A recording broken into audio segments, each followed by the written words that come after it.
Welcome to simple talks by Nanda. ഇന്ന് നമ്മൾ deep learning സീരീസിലെ ഫസ്റ്റ് ക്ലാസ്സാണ് സ്റ്റാർട്ട് ചെയ്യാൻ പോകുന്നത്.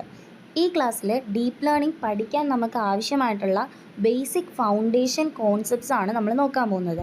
സോ നമുക്ക് സ്റ്റാർട്ട് ചെയ്യാം. ഡീപ്പ് ലേണിംഗ് പഠിക്കുന്നതിൻ്റെ മെയിൻ റീസൺ എന്ന് പറയുന്നത് ഡീപ്പ് ലേണിംഗ് കോംപ്ലക്സ് പ്രോബ്ലംസിനെ സോൾവ് ചെയ്യാൻ കഴിയുന്ന ഒരു പവർഫുൾ ആയിട്ടുള്ള ടെക്നോളജിയാണ്. അതായത് ഇപ്പോൾ health care, banking, education, E commerce എന്നിങ്ങനെ ഓൾമോസ്റ്റ് എല്ലാ ഇൻഡസ്ട്രിയിലും ഡീപ്പ് ലേണിംഗ് ആണ് യൂസ് ചെയ്യുന്നത്. ഇപ്പോൾ ഫീൽഡൊക്കെ വളരെ ഫാസ്റ്റായിട്ട് വളരുന്നത് കൊണ്ട് തന്നെ ഇപ്പോൾ ഡീപ്പ് ലേണിംഗ് സ്കിൽസ് ഉള്ള ആൾക്കാരെയാണ് കമ്പനീസ് ഡിമാൻഡ് ചെയ്യുന്നത്. അതുകൊണ്ട് തന്നെ നമ്മുടെ മോട്ടീവ് എന്തായിരിക്കണം? നമ്മുടെ ഫ്യൂച്ചർ കരിയറിന് വേണ്ടിയിട്ടും അതേപോലെ തന്നെ നമ്മുടെ പ്രൊജക്ട്സിന് വേണ്ടിയിട്ടും ഉള്ളൊരു നല്ല ഇൻവെസ്റ്റ്മെൻ്റ് ആയിട്ട് വേണം ഈ ഒരു സബ്ജക്റ്റ് നമ്മൾ പഠിക്കാൻ. ആദ്യം തന്നെ നമുക്ക് ആർട്ടിഫിഷ്യൽ ഇൻ്റലിജൻസ് എന്താണെന്ന് നോക്കാം.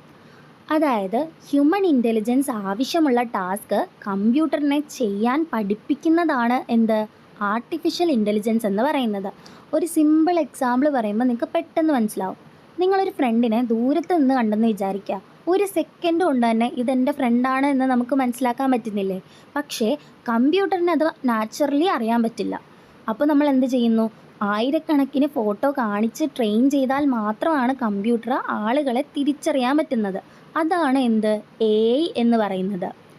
ഫേസ് അൺലോക്ക് ചെയ്യുന്നതും അതേപോലെ തന്നെ ChatGPT, Google assistant, self driving cars ഇതെല്ലാം AI യൂസ് ചെയ്യുന്ന എക്സാമ്പിൾസ് ആണ്. അടുത്ത നമുക്ക് മെഷീൻ ലേണിംഗ് എന്താണെന്ന് നോക്കാം. മെഷീൻ ലേണിംഗ് എന്ന് പറയുന്നത് ആർട്ടിഫിഷ്യൽ ഇൻ്റലിജൻസിൻ്റെ ഒരു ബ്രാഞ്ചാണ്. ഇവിടെ കമ്പ്യൂട്ടറിന് എല്ലാ ഇൻസ്ട്രക്ഷൻസും നമ്മൾ മാനുവലി കൊടുക്കുന്നില്ല. അതിനു പകരം കമ്പ്യൂട്ടറിന് ഡേറ്റ കൊടുക്കും. ആ ഡേറ്റയിൽ നിന്ന് കമ്പ്യൂട്ടർ തന്നെ പാറ്റേൺസ് പഠിച്ച് പുതിയ ഡേറ്റ വന്നാൽ പ്രഡിക്ഷൻ അല്ലെങ്കിൽ ഡിസിഷൻ എടുക്കാൻ പഠിക്കും. ഒരു എക്സാമ്പിൾ നോക്കാനാണെങ്കിൽ ഒരു ടീച്ചർ ഒരു 100 ആപ്പിളിൻ്റെ ഫോട്ടോയും 100 ഓറഞ്ചിൻ്റെ ഫോട്ടോയും ഒരു കുട്ടിയെ കാണിച്ചിങ്ങനെ പഠിപ്പിക്കുവാണ്. ആ എക്സാമ്പിൾസ് കണ്ടു പഠിച്ചതിന് ശേഷം ഇതുവരെ കണ്ടിട്ടില്ലാത്ത ഒരു പുതിയ ആപ്പിളിൻ്റെ അല്ലെങ്കിൽ ഓറഞ്ചിൻ്റെ ഫോട്ടോ കാണിച്ചാൽ അത് ആപ്പിളാണോ ഓറഞ്ചാണോ എന്ന് കുട്ടി ഐഡൻറ്റിഫൈ ചെയ്യും. മെഷീൻ ലേണിങ്ങും സെയിം ഇതേപോലെ തന്നെയാണ്. ഡേറ്റയിൽ നിന്ന് പഠിച്ച് പുതിയ ഡേറ്റ ക്ലാസിഫൈ ചെയ്യുന്നതാണ് മെഷീൻ ലേണിംഗ് എന്ന് പറയുന്നത്. നമ്മൾ ഡെയിലി യൂസ് ചെയ്യുന്ന email spam detection, house price prediction, YouTube അല്ലെങ്കിൽ ആമസോൺ പ്രൊഡക്റ്റ് റെക്കമെൻഡേഷൻ ഇതെല്ലാം മെഷീൻ ലേണിങ്ങിൻ്റെ കോമൺ ആയിട്ടുള്ള ആപ്ലിക്കേഷൻസ് ആണ്. നെക്സ്റ്റ് നമുക്ക് ഡീപ്പ് ലേണിംഗ് എന്താണെന്ന് നോക്കാം. ഡീപ്പ് ലേണിംഗ് എന്ന് പറയുന്നത് മെഷീൻ ലേണിങ്ങിൻ്റെ ഒരു സബ്സെറ്റാണ്.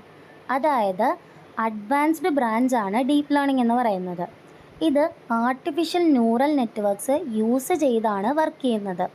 നമ്മുടെ ഹ്യൂമൻ ബ്രെയിൻ ഇൻഫർമേഷൻ പ്രോസസ്സ് ചെയ്യുന്ന രീതിയിൽ നിന്ന് ഇൻസ്പിറേഷൻ എടുത്തിട്ടാണ് ആർട്ടിഫിഷ്യൽ ന്യൂറൽ നെറ്റ്വർക്ക് ഡിസൈൻ ചെയ്തിരിക്കുന്നത്. ഇവിടെ കാണുന്ന ഡയഗ്രാം നോക്കിയാൽ നമുക്ക് AI, machine learning, deep learning ഇവർ തമ്മിലുള്ള റിലേഷൻഷിപ്പ് മനസ്സിലാക്കാൻ പറ്റും. ഏറ്റവും വലിയ സർക്കിളാണ് ആർട്ടിഫിഷ്യൽ ഇൻ്റലിജൻസ്. അതിൻ്റെ ഉള്ളിലാണ് മെഷീൻ ലേണിംഗ് വരുന്നത്.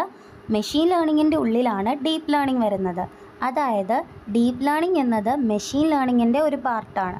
മെഷീൻ ലേണിംഗ് എന്നത് ആർട്ടിഫിഷ്യൽ ഇൻ്റലിജൻസിൻ്റെ ഒരു പാർട്ടാണ്. ഇത് മാത്രം ഓർമ്മയിൽ വെച്ചാൽ ഈ മൂന്നും തമ്മിലുള്ള ഡിഫറൻസ് നമുക്ക് കൺഫ്യൂസ് ആവത്തില്ല. നമ്മൾ മെഷീൻ ലേണിംഗ് എന്താണെന്ന് നോക്കി. ഇനി നമുക്ക് മെഷീൻ ലേണിങ്ങിൽ വരുന്ന ടൈപ്സും ഇമ്പോർട്ടൻ്റ് ആണ്. ഫസ്റ്റ് വരുന്നതാണ് supervised learning, then unsupervised learning, semi supervised learning ഉണ്ട്, പിന്നെ റെയിൻഫോഴ്സ്മെൻറ്റ് ലേണിംഗ് ഉണ്ട്. ഇവർ തമ്മിലുള്ള ഡിഫറൻസ് നമുക്ക് നെക്സ്റ്റ് ഒരു വീഡിയോ ആയിട്ട് ചെയ്യാം. ഡീപ്പ് ലേണിങ്ങിൻ്റെ ആപ്ലിക്കേഷൻസ് ഇന്ന് ഓൾമോസ്റ്റ് എല്ലാ ഫീൽഡിലും കാണാൻ പറ്റും. ക്യാമറയിൽ നമ്മൾ ഫേസ് റെക്കഗ്നീഷൻ ചെയ്യാൻ കമ്പ്യൂട്ടർ വിഷൻ യൂസ് ചെയ്യുന്നുണ്ട്. അതുപോലെ തന്നെ നമ്മൾ സംസാരിക്കുന്നത് ടെക്സ്റ്റ് ആക്കാൻ സ്പീച്ച് റെക്കഗ്നീഷൻ യൂസ് ചെയ്യുന്നുണ്ട്. NLP അല്ലെങ്കിൽ നാച്ചുറൽ ലാംഗ്വേജ് പ്രോസസ്സിംഗ് ആണ് ChatGPT, ഗൂഗിൾ ട്രാൻസ്ലേറ്റ് ഇതുപോലുള്ള ആപ്ലിക്കേഷൻസ് യൂസ് ചെയ്യുന്നത്.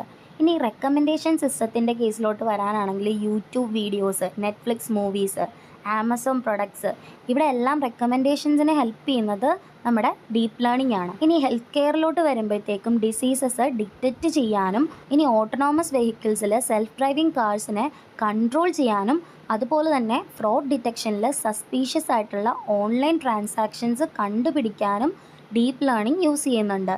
ഇതൊക്കെ കൊണ്ട് തന്നെ ഡീപ്പ് ലേണിംഗ് ഇന്ന് നമ്മുടെ ഡെയിലി ലൈഫിൽ വളരെ ഇമ്പോർട്ടൻ്റ് ആയ ഒരു ടെക്നോളജിയായി മാറിക്കഴിഞ്ഞിട്ടുണ്ട്. അപ്പോൾ അടുത്ത വീഡിയോയിൽ നമുക്ക് നെക്സ്റ്റ് ടോപ്പിക് എന്താണെന്ന് നോക്കാം. അപ്പോൾ താങ്ക് യു ഓൾ.